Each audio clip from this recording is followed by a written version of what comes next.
시장에 대한 정확한 판단에 한 걸음 더 다가가보는 마켓맨 시간입니다. 오늘도 지난주 시장을 관통했던 그리고 이번 주 시장을 바라보는 데 도움이 될 만한 두 가지 인사이트 준비를 해봤습니다. 첫 번째 헤드라인부터 한번 확인을 해보도록 하겠습니다. 골드만삭스의 보고서를 좀 살펴보고자 하는데요. 재정 정책이 관세 충격을 못 이겨낼 것이다 라는 내용입니다. 일단은 그 내용부터 살펴보도록 하겠습니다. 골드만삭스에서 신규 관세로 인한 경제 충격을 재정 정책 효과로 메우기가 힘들 것이다 라는 보고서를 냈습니다.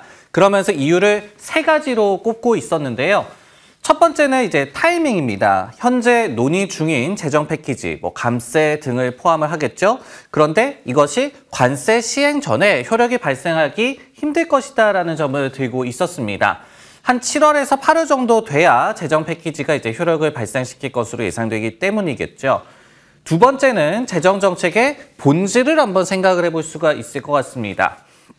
이번에 논의가 되고 있는 재정 패키지 같은 경우에도 신규 감세는 제한적으로 예상이 되고 있고요. 그러면서 대부분이 현재의 감세 정책을 연장하는 수준에 그치고 있기 때문에 그 효과가 클지에 대해서 좀 의문감이 든다라는 얘기가 되겠고요. 세 번째는 재정 정책의 부작용을 생각을 해볼 수가 있을 것 같습니다. 역시 재정 정책이라는 것은 정부가 돈을 많이 쓴다라는 그런 의미가 되기 때문에 다음 연방정부 셧다운 기한, 그러니까 9월 말까지 리스크가 다시 한번 고조될 가능성을 생각을 해봐야 될 것이다라고 경고를 했고요. 여기에 더해서 부채 한도의 증액이 다시 한번 좀 필요할 수도 있을 것이다라는 점을 들어서 재정 정책의 효과가 관세 충격을 이겨내기 힘들 것이다라고 분석을 하고 있었습니다. 네, 이 보고서 내용과 관련해서 저는 이 부분을 좀 더 생각을 해봤습니다. 시장에 관심이 좀 모아지고 있죠. 4월 2일에 이제 상호관세가 발표가 될 텐데 그 후에 시장을 어떻게 좀 가늠을 해볼 수가 있을 것인지 생각을 해보도록 하겠습니다. 물론 이제 실제로 상호관세가 적용이 된다라고 하면은 이제 불확실성 해소로 시장이 해석을 할 것이다. 그러면서 반등을 점치는 의견도 많이 나오고 있습니다. 대표적으로 월가의 낙관론자죠. 톰 리 같은 경우에는 지난 2018년에도 그랬듯이 관세를 실제로 이제 발표를 하고 나면은 V자의 시장 반등이 나타날 것이다라고 분석을 하고 있었습니다. 그때도 시장이 한 20% 정도 하락을 했다가 2019년도에는 30% 정도 반등을 했다는 점을 좀 기억을 하고 있었는데요. 여기에 더해서 현재는 금리 인하 사이클이고 그리고 시장의 밸류에이션 부담도 낮아졌음을 강조를 하고 있는 이런 낙관론자들의 로직이라고 이해를 해볼 수가 있을 것 같습니다. 하지만은 그때와 달라진 점을 저희가 좀 생각을 해봐야 될 것 같습니다. 그 중에서 어떻게 보면은 가장 중요한 점이 높아진 개인 투자자들의 비중을 주목을 해봐야 될 것 같습니다. 현재 미국의 가계들의 금융자산 중에서 주식의 비중이 역대 최고치를 기록을 하고 있는 그런 상황입니다.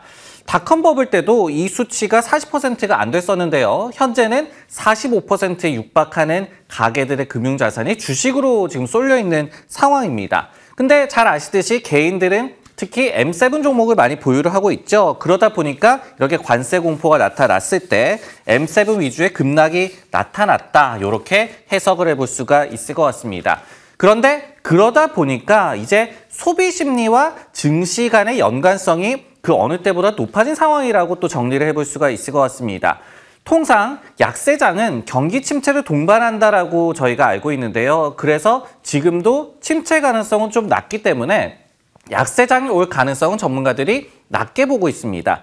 하지만은 관세와 침체 공포만으로 소비 심리가 약화된다라든지 아니면은 또 저축률이 지금 2024년 6월 이후에 최고까지 올라간다라든지 이렇듯이 실제 가계들의 심리가 악화되고 있는 수치는 속속들이 좀 확인이 되고 있거든요. 즉 실제 경제지표 악화보다도 빠르게 증시 반응이 나타날 수 있을 것이다. 그러니까 여기에도 개인 투자자들의 비중이 높아진 점이 작용을 할 수 있을 것이다라는 점을 저희가 좀 생각을 해봐야 될 것 같습니다.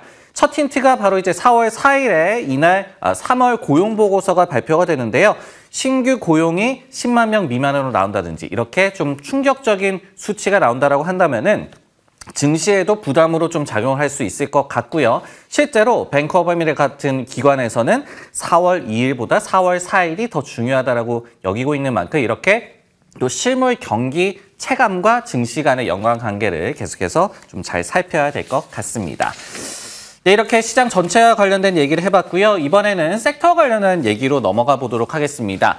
역시 이제 이 골드만삭스 보고서를 좀 살펴볼 텐데요. 관세로 자동차 값이 15,000달러 정도 높아질 수도 있을 것이다라고 분석한 내용 살펴보도록 하겠습니다. 골드만삭스가 수입차들에 대해서 지금 25% 관세를 발효할 시에 평균 차값 한 2에서 6만 달러 정도로 추정이 되죠. 여기를 감안을 한다면은 차값이 5,000달러에서 15,000달러 정도씩 오를 수 있을 것이다라고 경고를 하고 있습니다. 지금 트럼프가 수입차와 그리고 부품, 완성차와 트럭 모두 다 포함이 되겠죠. 여기에다가 25%의 관세를 물리겠다라고 얘기를 하고 있습니다. 그러면서 4월 3일에 이제 발효가 될 예정인데요. 그런데 이 콕스 오토모티브의 추정에 따르면요. 해당 관세가 미국에서 50개 최고 판매 모델에 모두 다 이제 적용될 가능성이 높아 보이는 그런 상황입니다. 그러면서 골드만에서는 그렇지 않아도 성장이 없었던 자동차 섹터에 추가적인 악재가 나타났다라고 분석을 하고 있고요. 여기에 더해서 이제 완성차 업계 같은 경우에는 생산 비용의 증가를 결국은 가격으로 전가하는 것이 불가피한 상황이 됐다. 그러면서 미국 내 판매 차의 절반이 또 수입차이기 때문에 그 충격이 가해지는 비중도 높다. 그렇기 때문에 관련주들 주가도 최근에 부진했다라고 정리를 해볼 수가 있겠습니다. 네, 이 같은 보고서 내용이 있었는데요. 이번 이슈에 대해서 좀 더 생각해 볼 필요성, 자동차의 직격을 좀 때릴 것으로 보이는 관세 충격, 저희가 어떻게 피해야 할지까지 생각을 해보도록 하겠습니다. 일단 트럼프 대통령은 차값을 올리지 마라라고 지금 압박을 하고 있는 그런 상황이죠. 하지만 이게 또 이루어지기는 또 힘들 것으로도 보이는 그런 상황이기 때문에 결국은 관세가 카플레이션, 그러니까 자동차발 인플레이션을 촉발시킬 우려가 좀 고조되고 있는 그런 상황입니다. 실제로 근원 PC 지표 중에서 차, 그러니까 신차, 중고차 그리고 부품의 비중이 10% 정도 되기 때문에 우리가 이미 코로나19 때 경험했던 바와 같이 자동차 값의 상승이 전체적인 인플레이션을 고조시키는 그런 역할을 할 수 있음을 저희가 염두를 해봐야 될 것 같습니다. 문제는요, 이 그래프를 한번 보시죠. 이 코로나19 때 급등한 차값이 지금도 그렇게 낮아지지 않은 그런 상황입니다. 평균적으로 미국에서 차가 어느 정도 가격에 거래되는지를 보여주는 그런 그래프인데요. 지금도 5만 달러에 육박을 하면서 그렇게 낮아지지 않은 상황에서 관세는 이제 설상가상 이벤트로 저희가 생각을 해볼 수가 있을 것 같습니다. 그러다 보니까 자동차 섹터의 피해가 불가피한 상황이고, 그렇기 때문에 GM이라든지 포드의 주가가 이미 급락했다고 저희가 생각을 해볼 수가 있을 것 같고요.